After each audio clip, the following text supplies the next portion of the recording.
নমস্কার বন্ধুরা, আবার একটা নতুন ভিডিওর সাথে আমি সুমনা।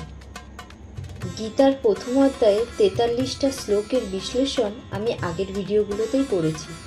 আশা করি আপনাদের ভিডিওগুলো ভালো লাগছে।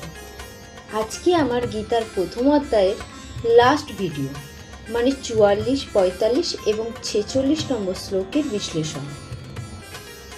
এরপরে নেক্সট ভিডিওতে গীতার দ্বিতীয় অধ্যায়ের শ্লোকগুলোর বিশ্লেষণ শুরু হবে। তাহলে চলুন বন্ধুরা, আজকে গীতার প্রথম অধ্যায়ের লাস্ট তিনটে মানে 44, 45 এবং 46 নম্বর শ্লোকের বিশ্লেষণ শুরু করা যায়। শ্লোক নম্বর 44। অহোবৎ মহৎ পাপম কৃতম ব্যবসিতা বয়ম যত রাজ্য সুখ লোভনে হস্তম সজ্জনম উদ্যতা। এই শ্লোকে বলা হয়েছে যে কি আশ্চর্যের বিষয় যে আমরা রাজ্য সুখের লোভে সজ্জনদের হত্যা করতে উদ্যত হয়ে মহাপাপ কর্মে লিপ্ত হয়েছি।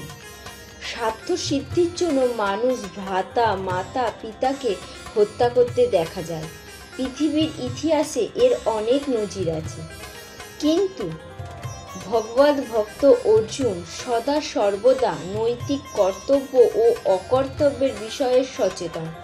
তাই তিনি এই ধরনের কার্যকলাপ থেকে বিরত থাকায় শ্রেয় বলে মনে করেছেন। শ্লোক নাম্বার 45। যদি মম অপ্রতিকরম অস্ত্রশস্ত্রম শস্ত্রপানায়া ধৃতরাষ্ট্র রণে হন্যু তৎমে ক্ষেমতরম ভবেৎ।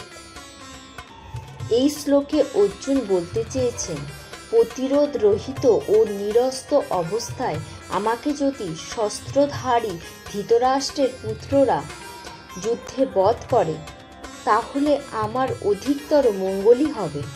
ক্ষত্রিয় রণনীতি অনুসারে শত্রু যদি নিরস্ত হয় বা যুদ্ধে অনিচ্ছুক হয় তবে তাকে আক্রমণ করা যাবে না।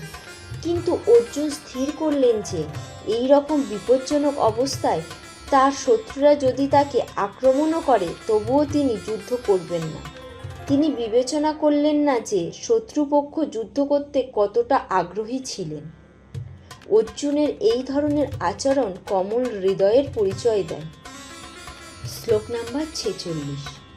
সঞ্জয় উবাচ এবং উক্তা অর্জুন সংখ্যয় রথপন্থে উপবিশ্যৎ বিসাজ্য সস্বরম চাপম শোক সংবিঘ্ন মানস।